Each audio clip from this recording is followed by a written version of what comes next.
राधे राधे दोस्तों, जय Shri Krishna. Good morning दोस्तों, कैसे हो आप लोग। आई होप आप लोग अच्छे होंगे और आपकी पढ़ाई लिखाई भी अच्छी चल रही होगी दोस्तों। मैं भी ठीक हूँ। आज मेरी वीडियो बहुत दिन बाद आ रही है, मुझे पता है आप लोग के कमेंट देखे हैं दोस्तों, बट सॉरी दोस्तों, इस वीक मेरी भी तबीयत नहीं ठीक थी, इसलिए मैं वीडियो नहीं डाल पाई। अब आज से मेरी वीडियोस कंटिन्यू रहेंगी। इस वीडियो के माध्यम से मैं आपको एमपी पुलिस कांस्टेबल में जो वैकेंसी आई है 7500, उसके बारे में सारी डिटेल बताऊंगी दोस्तों। मैं भी एमपी पुलिस कांस्टेबल का फॉर्म फिल कर रही हूँ, तो उससे सारी जानकारी आपको शेयर करूँगी कि आपको स्टडी कैसे करनी है, क्योंकि आपको पता है कि एग्ज़ाम डेट भी आ चुकी है। एमपी पुलिस कांस्टेबल की एग्ज़ाम डेट है 30 अक्टूबर, मतलब आज 15 सितंबर है। हमारे पास सिर्फ 45 दिन है। इस 45 दिन में हमें क्या स्ट्रेटेजी बनाना चाहिए, किस हिसाब से हमें अपना पूरा सिलेबस कवर करना चाहिए कि सारी चीज़ें अच्छे से हो जाए और हम एमपी पुलिस कांस्टेबल में 85 प्लस मार्क्स ला सके दोस्तों, क्योंकि कंपटीशन बहुत तगड़ा है। आपने कट ऑफ पिछली बारी ही देखी होगी कि मतलब 75 प्लस ही गई थी गर्ल्स की भी कट ऑफ, इसलिए हमें अच्छे से मेहनत करके 85 प्लस नंबर लाना होगा, तभी हमारा सिलेक्शन पक्का होगा दोस्तों। तो इस वीडियो के माध्यम से मैं आपको सारी चीज़ें एमपी पुलिस कांस्टेबल के बारे में बताऊंगी। आप लोग ध्यान से सुनिएगा और सारी चीज़ों को, जो इम्पोर्टेंट टॉपिक हैं, जो इम्पोर्टेंट चीज़ें रहेंगी, आपको नोट डाउन करना है। फिर अब मतलब कल से जो मेरी वीडियो जाएंगी उसमें मेरा स्टडी ब्लॉग रहेगा। धीरे धीरे मैं मॉक टेस्ट भी दूंगी, प्रीवियस ईयर पेपर भी प्रैक्टिस सेट लगाऊंगी और उनके भी नंबर आपसे शेयर करूंगी। और मॉक टेस्ट में, प्रीवियस ईयर पेपर में स्कोर कैसे बनाना है, सब चीज़ें धीरे धीरे आपसे शेयर करूंगी दोस्तों। तो आप लोग प्लीज़ मेरे वीडियोस से जुड़ जाइए। आपके जो दोस्त लोग हैं जो भी एमपी पुलिस कांस्टेबल की प्रिपरेशन करते हैं, उनको भी वीडियो को शेयर करिए और सारी चीज़ों को ध्यान से सुनिए। तो चलिए अब हम लोग वीडियो को स्टार्ट करते हैं। सबसे पहले एमपी पुलिस कांस्टेबल का पेपर कैसे आता है, हमें ये जानना सबसे इम्पॉर्टेंट है। कोई भी एग्ज़ाम की प्रिपरेशन करने से पहले उसके बारे में जानना सबसे ज़्यादा इम्पॉर्टेंट है कि उसका पैटर्न क्या है, किस टाइप के क्वेश्चन पूछे जाते हैं, किस किस सब्जेक्ट से क्वेश्चन पूछे जाते हैं। सबसे पहले तो आपको सिलेबस देखना है, ठीक ना। फिर उसके बाद उसका प्रीवियस ईयर पेपर लगाना है दोस्तों। अब ये कि प्रीवियस ईयर पेपर कहाँ से लगाए, देखो 2022 और 2023, ठीक ना।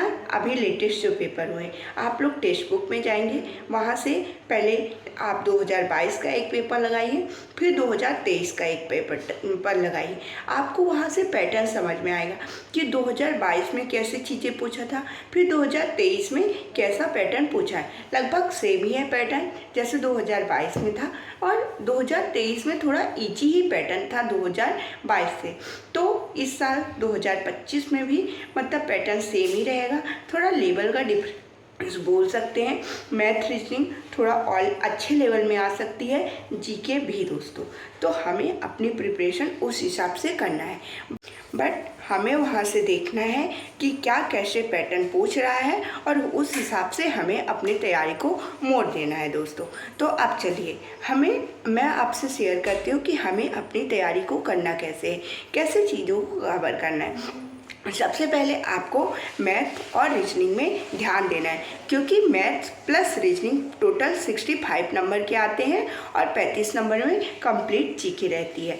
तो अगर आप पहले से प्रिपरेशन कर रहे हो दोस्तों, तो भी तो ठीक है, आपकी मैथ रीजनिंग का सिलेबस कंप्लीट है। और अगर अब आप वैकेंसी आने के बाद अपनी तैयारी को स्टार्ट करते हो, तो फिर भी अभी आप मतलब कम से कम आपको 12 घंटे तो पढ़ना ही पड़ेगा।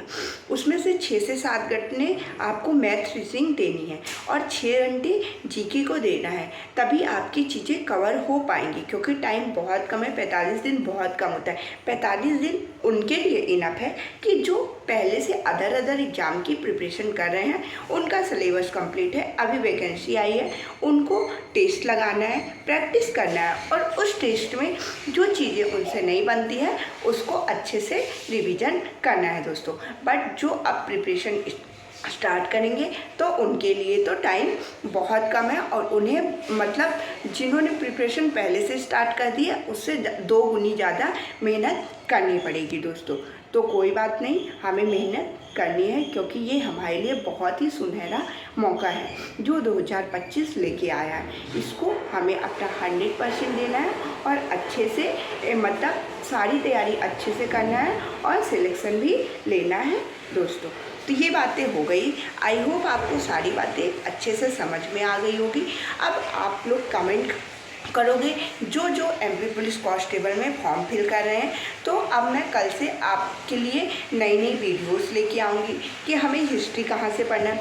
देखो जीके में भी हमें सारी सब्जेक्ट कवर करनी, हिस्ट्री हो गई, पॉलिटी हो गई, स्टैटिक हो गया, करेंट अफेयर, साइंस भी एमपी में पूछा जाता है, ठीक ना।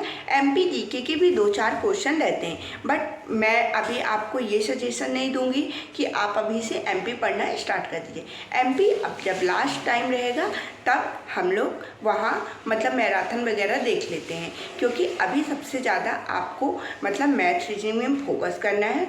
और जैसे हिस्ट्री हो गया, पॉलिटी हो गया, करेंट अफेयर हो गया और economics, static GK, MP police constable में स्टैटिक जीके पूछी जाती है दोस्तों, और जियोग्राफी, इन सभी सब्जेक्ट को आप सिलेबस तो आपने कंप्लीट कर लिया होगा, क्योंकि जैसे आप लोग मुझसे पिछले एग्जाम से जुड़े हैं तो हम लोग ये साथ साथ ही सिलेबस कंप्लीट किया था। तो अब हमें प्रॉपर रिवीजन करना है दोस्तों। तो चलिए दोस्तों, आज की इस वीडियो में इतना ही। अब आप लोग कमेंट करके बताओगे कि आपको किस सब्जेक्ट से लेके आउट है, आपको मॉक टेस्ट से, मतलब जो भी चीज़ें आपके डाउट हैं आप लोग प्लीज़ कमेंट करके बताइएगा। मैं आप सभी के डाउट क्लियर करने की कोशिश करूँगी और अपना 100% दूंगी दोस्तों। और जो जो प्रिपरेशन मैं करूँगी, जिस हिसाब से करूँगी, तो आपको अब डेली की वीडियोज़ के माध्यम से देखने को मिलेगा दोस्तों। तो राधे राधे दोस्तों, जय श्री कृष्णा। तब तक के लिए बाय बाय। आप लोगों ने जिसने भी मेरे चैनल को लाइक नहीं किया, सब्सक्राइब नहीं किया और शेयर कर दिए, तो जल्दी जल्दी शेयर कर लीजिए, तभी आपको इन्फॉर्मेटिव वीडियो देखने को मिलेंगी दोस्तों। राधे राधे दोस्तों, बाय बाय।